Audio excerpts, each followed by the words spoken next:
ஆரம்பிக்கலாங்களா?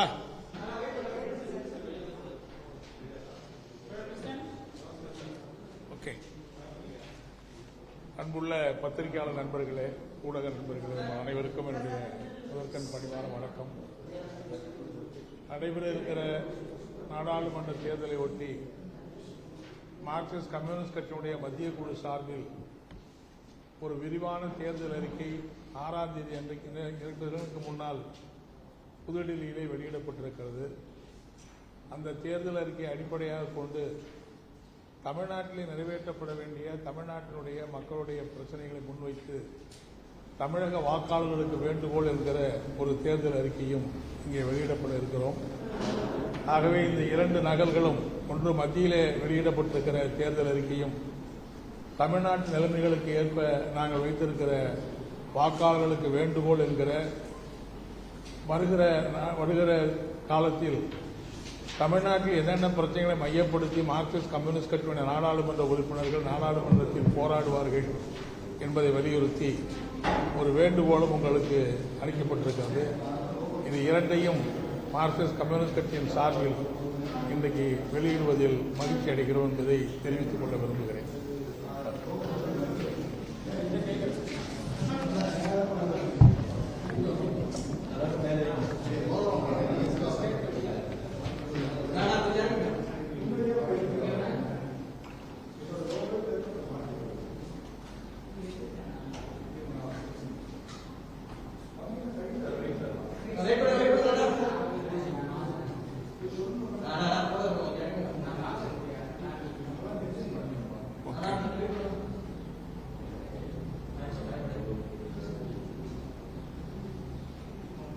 ஓகேவா? ஓகே.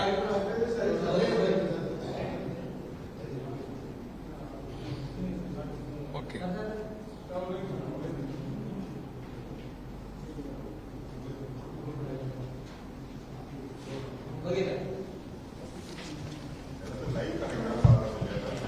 இந்த ஓகே ஓகே இந்த நடைபெற்ற தேர்தல் அறிக்கையில் நடைபெறக்கூடிய இந்த தேர்தலில் மத்தியில் ஒரு மதவெறி ஆட்சியை அப்புறப்படுத்தி ஒரு மதசார்பற்ற ஆட்சியை மத்தியிலே அமைப்பது என்கிற உண்ட நோக்கத்தோடு மார்க்சிஸ்ட் கம்யூனிஸ்ட் கட்சி இந்த தேர்தலை சந்திக்கிறது. மார்க்சிஸ்ட் கம்யூனிஸ்ட் கட்சி உள்ளிட்ட இந்தியா கூட்டணி என்பது நாடு முழுவதும் உருவாகி இந்தியா கூட்டணி வேட்பாளர்கள் நாடு முழுவதும் களத்தில் இறங்கியிருக்கிறார்கள். ஆகவே இந்தியா கூட்டணி வேட்பாளர்களுக்கு வாக்களிக்க வேண்டும் என எங்களுடைய தேர்தல் வேண்டுகோளாக மத்திய குழு வெளியிட்டிருக்கிற அறிக்கையிலே குறிப்பிட்டிருக்கிறோம்.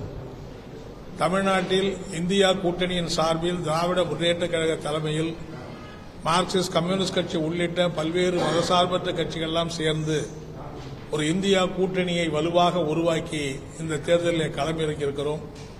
நடைபெறுகிற இந்த தேர்தலில் 40 தொகுதிகளிலேயும் இந்தியா கூட்டணி வேட்பாளர்கள் மகத்தான வெற்றி பெறுவார்கள் என்பது சூழ்நிலை என்பது இன்றைக்கு உருவாகியிருக்கிறது.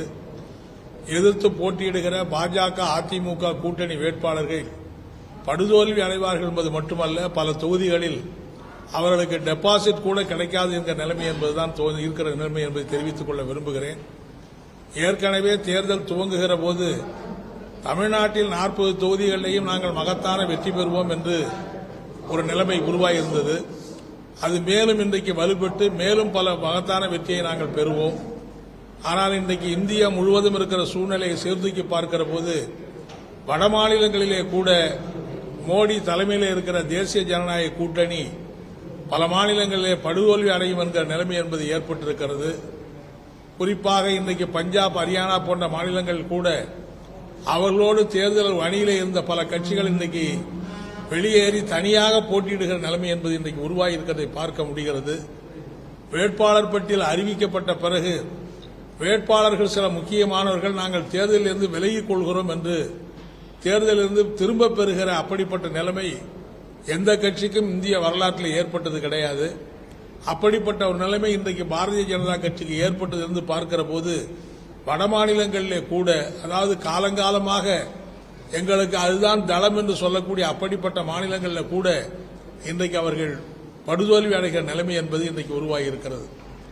குறிப்பாக எங்களுடைய தேர்தல் அறிக்கையில் மத்திய குழுவும் மாநிலத்திலே வெளியிடக்கூடிய தேர்தல் அறிக்கையில் கடந்த 10 ஆண்டு காலத்தில் பாரதிய ஜனதா கட்சி உருவாகியிருக்கிற மதவெறி அரசியல், ஜனநாயகத்தை குழிதோண்டி புதைக்கக்கூடிய அப்படிப்பட்ட சட்ட திருத்தங்கள் அத்தனையும் வாபஸ் பெறுவது, திரும்ப பெறுவதற்கு மார்க்சிஸ்ட் கம்யூனிஸ்ட் கட்சி நாடாளுமன்றத்திலே குரல் எடுக்கும் என்பதை நாங்கள் தெரிவித்துக் கொள்ள விரும்புகிறோம்.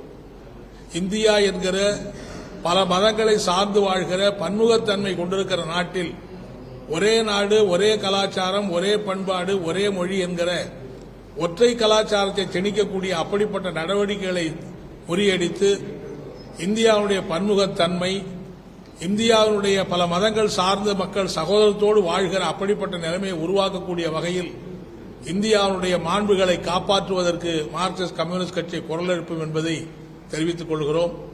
அதேபோல இந்த அடக்குமுறை சட்டங்கள், PMLA சட்டம் என்கிற சட்டம், நியாய் என்கிற விசாரணை குழு அமைப்பு, உபா என்கிற கொடுமையான சட்டங்கள், இப்படிப்பட்ட சட்டங்கள் அத்துணையும் சட்ட புத்தகத்திலிருந்து கிழித்தெறிவது மட்டுமல்லாமல் இந்த சட்டங்களை பயன்படுத்தி நாடு முழுவதும் கைது செய்யப்பட்டிருக்கிற பலரையும் விடுதலை செய்வதற்கு மார்க்சிஸ்ட் கம்யூனிஸ்ட் கட்சி குரல் எழுப்பும். ஜூன் மாதம் 4ஆம் தேதிக்கு பிறகு ஒரு உண்மையான சுதந்திர நாடாக இந்தியா நாடு பரிணமிக்கிற அப்படிப்பட்ட நிலைமையை உருவாக்குவதற்கு நாங்கள் பாடுபடுவோம் என்பதை சுட்டிக்காட்ட விரும்புகிறோம். அது மட்டுமல்லாமல் கடந்த 10 ஆண்டு காலத்தில் மோடி அரசாங்கம் அம்பானி, அதானி போன்றிருக்கிற பெரிய பெரிய கார்ப்பரேட் நிறுவனங்களுக்கு எண்ணற்ற சலுகைகளை வாரி வழங்கியிருக்கிறார்கள். அவர்கள் மீதான கார்ப்பரேட் வரியை குறைத்திருக்கிறார்கள். பல பொதுத்துறை நிறுவனங்களை அடிமாட்டு விலைகளுக்கு அந்த கார்ப்பரேட் முதலாளிகளுக்கு தாரை வார்த்திருக்கிற அப்படிப்பட்ட நடவடிக்கைகள் முறியடிக்கப்பட்டு அந்த பொதுத்துறை நிறுவனங்கள் பாதுகாக்க தாரை வார்க்கப்பட்டிருக்கிற பொதுத்துறை நிறுவனங்களை மீட்டெடுப்பதற்கான நடவடிக்கை நாங்கள் மேற்கொள்வோம் என்பதையும் தெரிவித்துக் கொள்ள விரும்புகிறோம். அதே மாதிரி பெண்களுக்கான 33% இடஒதுக்கீடு என்பதை நிறைவேற்றி அதை சட்டமில்லாமல் நிறைவேற்ற மறுத்தது என்பது மட்டுமல்லாமல் சட்டத்தை போட்ட பிறகும் அதை நிறைவேற்ற முடியாத ஒரு சட்டத்தை நிறைவேற்றி இருக்கிறார்கள். அந்த சட்ட திருத்தத்தை எல்லாம் ரத்து செய்து அடுத்து வருகிற தேர்தலிலேயே பெண்களுக்கு 33% இடஒதுக்கீடு என்பதை நிறைவேற்றுகிற முறையில் இந்த சட்டங்கள் நிறைவேற்றப்படும் என்பதையும் நாங்கள் தெரிவித்துக் கொள்ள விரும்புகிறோம். இன்றைக்கு அடித்தட்டு மக்களுடைய வாழ்வாதாரத்தை சீர்குலைக்கக்கூடிய முறையில் இந்த அரசு பல மோசமான நடவடிக்கைகளை மேற்கொண்டிருக்கிறது. குறிப்பாக 100 நாள் வேலை திட்டத்தை ஊற்றி மூடுவது போன்ற திட்டங்களை சீர்குலைத்திருக்கிறார்கள். எனவே கிராமப்புற வேலை உறுதி திட்டத்தை 200 நாட்களாக உயர்த்துவது மட்டுமில்லாமல் தினக்கூலி 600 ரூபாய் என்று உயர்த்துவது மட்டுமில்லாமல் நகர்ப்புறங்களுக்கும் இப்படிப்பட்ட அந்த கிராமப்புற வேலை உறுதி திட்டம் போல நகர்ப்புற வேலை உறுதி திட்டத்தை உருவாக்குவதற்கு முயற்சிப்பது, அரசு நிறுவனங்களில், பொதுத்துறை நிறுவனங்களில் 30 லட்சத்துக்கும் மேற்பட்ட காலி இடங்கள் பூர்த்தி செய்யப்படாமல் இன்னொரு பக்கம் பல லட்சக்கணக்கான இளைஞர்களுக்கு வேலைவாய்ப்பு இல்லாமல் இருக்கிறது. உலக நாடுகளில் மிக அதிகமான இளைஞர்கள் வேலையற்றவர்களாக இருக்கிற நாடாக இந்திய நாடு மாறியிருக்கிறது. எனவே வேலை வாய்ப்புகளை அளிக்கக்கூடிய திட்டங்களை உருவாக்குவது, அந்த 30 லட்சம் காலி இடங்களை உடனடியாக பூர்த்தி செய்வதற்கான நடவடிக்கைகளை மேற்கொள்வது என்பதையும் நாங்கள் வற்புறுத்துவோம், போராடுவோம் என்பதையும் தெரிவித்துக் கொள்ள விரும்புகிறோம். அதே மாதிரி தமிழ் மொழி, இந்தியாவுடைய மொழி திணிப்பை எதிர்ப்பது, இந்தி சமஸ்கிருதத்தை திணிக்க இருக்கிற எல்லா முயற்சிகளையும் எதிர்ப்பதோடு அகில இந்திய அளவிலான போட்டித் தேர்வுகளை அவரவர் தங்களுடைய தாய்மொழியிலே எழுதுவதற்கான வாய்ப்புகளை உருவாக்குவது என்பதையும் நாங்கள் இந்த தேர்தல் பிரகடனத்திலே வெளியிட்டிருக்கிறோம். தமிழ் மொழி, தமிழ் வளர்ச்சிக்கு மத்திய அரசு உரிய நிதியும் உரிய ஏற்பாடுகளை வழங்க வேண்டும். அதேபோல சென்னையிலே உயர்நீதிமன்ற கிளையை உருவாக்குவதற்கு, உச்சநீதிமன்ற கிளையை சென்னையிலே உருவாக்குவது, தமிழை வழக்காடு மொழியாக மாற்றுவது, அனைத்து அலுவலகங்களை, மத்திய அரசு அலுவலகங்களையும் அங்கீகரிக்கப்பட்ட 22 தேசிய மொழிகளை அனைத்து அலுவலக மொழியாக மாற்றுவது உள்ளிட்ட மொழி உரிமைகளை பாதுகாப்பதற்கான போராட்டங்களை நடத்துவது என்பதும் செய்திருக்கிறோம். அதேபோல விவசாயிகள் வாங்கியிருக்கிற கடன்களை ரத்து செய்வது, அரசு MS சுவாமிநாதனுடைய சிபாரிசு அடிப்படையிலே நியாயமான விலையை தீர்மானிப்பது, அந்த நியாயமான விலை என்பதை சட்ட ரீதியாக மாற்றுவதற்கான சட்டங்களை நிறைவேற்றுவது உள்ளிட்ட விவசாயத்துக்கு கூடுதலான மூலதனம், பாசனத்திற்கு அதிக நிதி ஒதுக்குவது, பானம் பார்த்த பூமியாக இருக்கிற பாலைவன நிலங்களை மாற்றி பாசன திட்டங்களை வளர்த்தக்கூடிய அளவுக்கு முயற்சி எடுப்பது போன்ற விவசாயிகளை மேம்படுத்துவது, விவசாய தொழிலாளர்களுக்கான தனி துறைகளை உருவாக்குவது போன்ற பல்வேறு திட்டங்களை இந்த தேர்தல் அறிக்கையில் நாங்கள் வலியுறுத்துகிறோம் என்று தெரிவிச்சுக்கிறோம். அது மட்டுமல்லாமல் இப்படிப்பட்ட திட்டங்களை எங்களுடைய நாடாளுமன்ற உறுப்பினர்கள், தமிழ்நாட்டிலிருந்து வெற்றி பெறுகிற நாடாளுமன்ற உறுப்பினர் மட்டுமல்லாமல் இந்தியா முழுவதும் மார்க்சிஸ்ட் கம்யூனிஸ்ட் கட்சியின் சார்பிலே போட்டியிடக்கூடிய அந்த நாடாளுமன்ற உறுப்பினர்கள் நாடாளுமன்றத்தில் வெற்றி பெறுவார் வற்புறுத்துவார் என்று தெரிவித்துக் கொள்கிறேன். இன்றைக்கு இந்தியா கூட்டணியின் சார்பில் காங்கிரஸ் கட்சியின் சார்பிலேயும் தேர்தல் அறிக்கை வெளியிடப்பட்டிருக்கிறது. திராவிட முன்னேற்ற கழகத்தின் சார்பிலேயும் தேர்தல் அறிக்கை வெளியிடப்பட்டிருக்கிறது. அதற்கு இசைவான ஒரு ஒத்திசைவான தேர்தல் அறிக்கையை தான் மார்க்சிஸ்ட் கம்யூனிஸ்ட் கட்சியும் எங்களுடைய அறிக்கையின் சார்பில் நாங்கள் வெளியிட்டிருக்கிறோம். ஆகவே ஒட்டுமொத்தத்தில் இன்றைக்கு ஆட்சியில் இருக்கிற பாஜக நிறைவேற்றி இருக்கக்கூடிய இந்த ஆட்சி முறைக்கு மாற்றான ஒரு புதிய மாற்று நிலைமையை உருவாக்குகிற ஆட்சியை இந்தியா கூட்டணி மேற்கொள்ளும். அதன் மூலம் அடித்தட்டு மக்கள், உழைப்பாளி மக்கள், நடுத்தர மக்கள், சிறு குறு தொழில் முனைவோர்கள், வியாபாரிகள் இவர்களுடைய நலன்களை பாதுகாக்கிற நல்ல பல திட்டங்களை வரக்கூடிய ஆட்சி நிறைவேற்றும் என்பதை இந்த நேரத்திலே நாங்கள் தெரிவித்துக் கொள்ள விரும்புகிறோம்.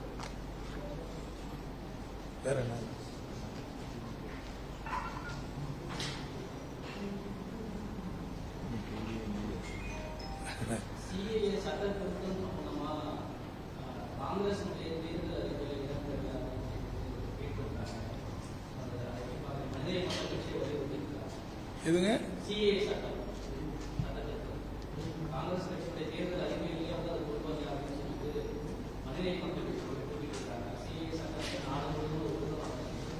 இல்லை, இப்போ காங்கிரஸ் கட்சி ஒவ்வொரு கட்சியும் தனியான சட்டங்களை கொண்டு வந்தாலும், தனித்தனி அறிக்கை கொடுத்திருந்தாலும், இந்தியா கூட்டணின்னு வந்த பிறகு இந்தியா கூட்டணியில் எல்லா கட்சிகளும் சேர்ந்து இந்த மதத்தை குடியுரிமையோடு இணைக்கக்கூடிய அந்த சட்ட திருத்தத்தை நிச்சயமா ரத்து செய்வோம். இந்தியா கூட்டணி என்கிற ஒட்டுமொத்தமான அந்த கூட்டணியினுடைய அந்த தேர்தல் அறிக்கை தேர்தலில் நிச்சயமா அது நிறைவேறும். தேர்தலுக்கு பிறகு இந்த கூட்டணி கட்சிகள்லாம் சேர்ந்து ஒரு குறைந்தபட்ச செயல் திட்டத்தை உருவாக்குவார்.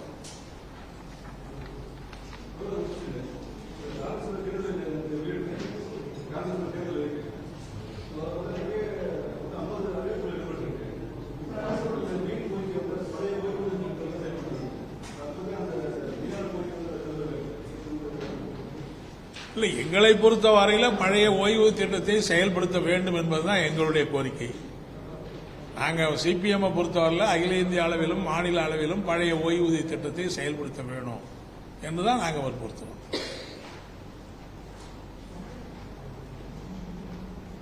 ஓகேங்களா?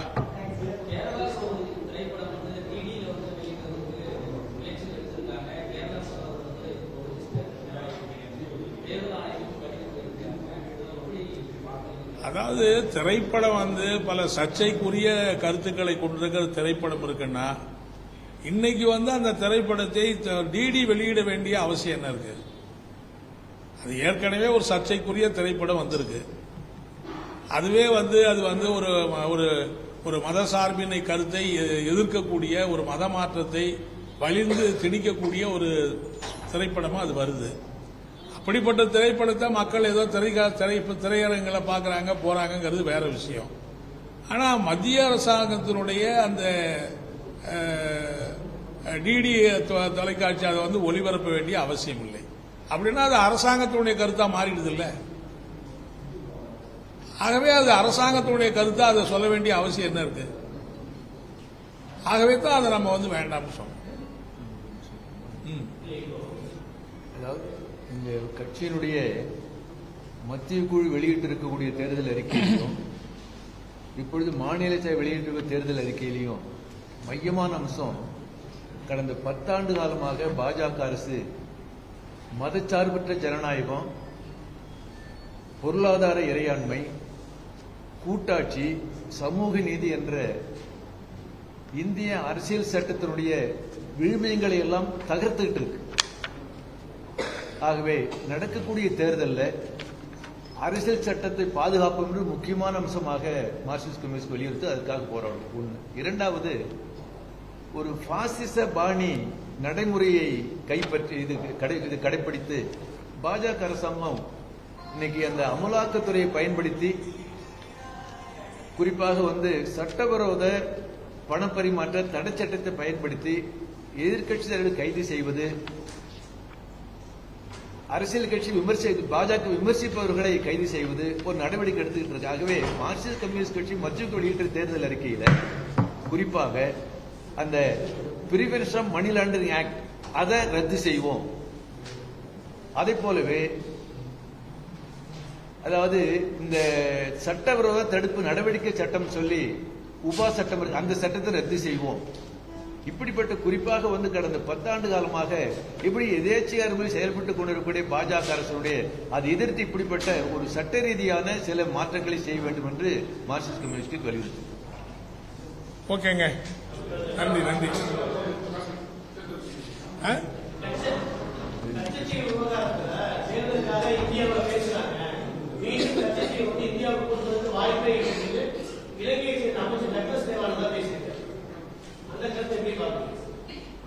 அதாவது கச்சைத்தீவை மீட்பதா வேண்டாமா என்கிற சர்ச்சை உண்மையிலேயே மோடி அக்கறை உள்ளவராக இருந்திருந்தா இந்த 10 ஆண்டு காலம் இந்த நாட்டினுடைய பிரதமரா அவர் தான் இருந்திருக்கிறார். இலங்கை வெளியுறவுத்துறை அமைச்சரும் வெளியுறவுத்துறை செயலாளர்களும் பல முறை இலங்கைக்கு போயிருக்கிறாங்க. அப்போல்லாம் அவங்க கச்சத்தீவை பற்றி அங்கேயும் பேசல இங்கேயும் பேசல. ஏற்கனவே உச்சநீதிமன்றத்தில் 2 வழக்குகள் நிலுவையில் இருக்கு. அதுல ஒரு வழக்கு ஜெயலலிதா போட்ட வழக்கு. அந்த வழக்கின் மீது மத்திய அரசு முறையான நடவடிக்கை எடுத்து அந்த வழக்கை முடிவுக்கு கொண்டு வரல. ஆகவே இப்படிப்பட்ட சூழ்நிலையில் எல்லாம் உண்மையிலேயே அவங்க பேசணும்னா நாடாளுமன்றத்தில் பேசியிருக்கலாம், அமைச்சரவை கூட்டத்தில் பேசியிருக்கலாம், எதிர்க்கட்சிகள் பேசியிருக்கலாம், இந்த சார்க் மாநாடுகள் இருக்கு அந்த மாநாட்டில் பேசியிருக்கலாம். எங்கேயும் பேசாம தேர்தல் அறிவிக்கப்பட்டு தேர்தல் பிரச்சாரத்துக்கு கச்சத்தீவு பேசுறாங்கன்னா உண்மையிலேயே கச்சத்தீவை மீட்க வேண்டும் என்கிற நோக்கத்தில் அவங்க பேசல. இது ஒரு தேர்தல் ஆதாயத்துக்காக பயன்படுத்துறாங்க என்பதுதான் யதார்த்தமான உண்மை. இரண்டாவது, 2 நாடுகளும் பேசி ஒரு முடிவுக்கு வந்திருக்கிற சூழ்நிலை எல்லாத்தையும் மீண்டும் மீண்டும் அடுத்த ஆட்சி கலப்புறதுன்னு ஆரம்பிச்சா ஒரு முடிவே இருக்காது. எனவே இந்த மாதிரியான பிரச்சனைகள்லாம் ஒரு தேர்தல் வாக்கு சேகரிப்பதற்காக பயன்படுத்துவது ரொம்ப ரொம்ப தப்பு. ஆகவே அவங்களுடைய நோக்கம் அதுதான். நான் கேட்கிறேன், இப்ப நீங்க கச்சத்தீவை பேசுறது எதுக்காக? மீனவர் பிரச்சனை. மீனவர் பிரச்சனை இந்த 10 வருஷத்துல என்ன பேசுனீங்க? ஒண்ணுமே பேசலையே. நான் என்ன கேட்கிறேன்னா, இவரு கேட்கிற மாதிரி இந்து கடல்ல போற நம்முடைய கடல் கொள்ளையிலிருந்து நம்முடைய கப்பலை பாதுகாக்க முடியுது, வெளிநாட்டு கப்பல்களை எல்லாம் பாதுகாக்க முடியுது. அப்படிப்பட்ட பாதுகாப்பு பலம் கொண்டிருக்கிற இந்திய ராணுவத்தினால தமிழ்நாட்டு மீனவர்களை மட்டும் காப்பாற்ற முடியலன்னா யார் எங்க போய் சொல்றது? ஆகவே இது ஒரு பச்சையான ஒரு அரசியல் வியாபாரம் என்பதை தவிர வேற ஒண்ணும் கிடையாது. இதனால ஒன்னும் பெரிய சிக்கல்லாம் ஏற்படாதுங்க. இதனால ஒன்னும் பெரிய சிக்கல்லாம் ஏற்படாது. ரெண்டாவது, திமுகவோ காங்கிரஸோ கம்யூனிஸ்டோ சிபிஎம்மோ சிபிஐயோ மதிமுகவோ எல்லா கட்சிகளுக்கும் எல்லா பிரச்சனைகளும் தனித்தனியான கொள்கை இருக்கு. இவங்க எல்லாம் ஒரே கொள்கைக்கு வந்துட்டாங்கன்னு சொல்ல, ஒட்டுமொத்தத்தில் நாங்க எல்லாரும் ஒன்னா சேர்ந்திருப்பது ஒரு பாசிச சர்வாதிகார ஆட்சி இந்தியாவில் இருக்கக்கூடாதுங்கிற ஒற்றை பாயிண்ட்ல சேர்ந்திருக்கவே தவிர மற்ற விஷயங்கள எங்களுக்குள்ள வேறுபாடு இருக்குங்கிறத நாங்களே சொல்றோம். அவங்க என்ன சொல்றது? சிபிஎம்முக்கும் திமுகவுக்கும் சிபிஎம்முக்கும் காங்கிரசுக்கும் வேறுபாடே இல்லையா? நிச்சயமா அப்பதான வேறு வேறு கட்சிகளா இருக்கும். எனவே ஒட்டுமொத்தத்தில் ஒரு பொது விஷயத்தில் ஒரு ஜனநாயகத்தை மீட்க வேண்டும் என்கிற அந்த அம்சத்தில் எல்லாரும் இணைந்திருக்கிறோம். மதசார்பின்மை பாதுகாக்கப்படணுங்கிறத இணைஞ்சிருக்கிறோம். மற்ற விஷயங்கள்ல வேறு வேறான இது இருக்கும். அது ஒன்றும் அதனால பெரிய வித்தியாசம்லாம் வந்துடாது. நன்றிங்க.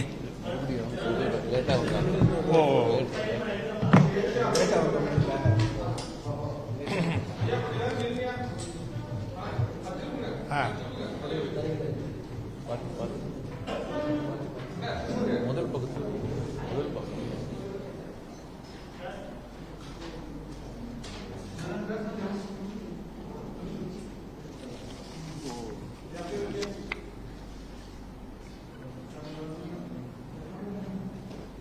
ஓகேங்களா?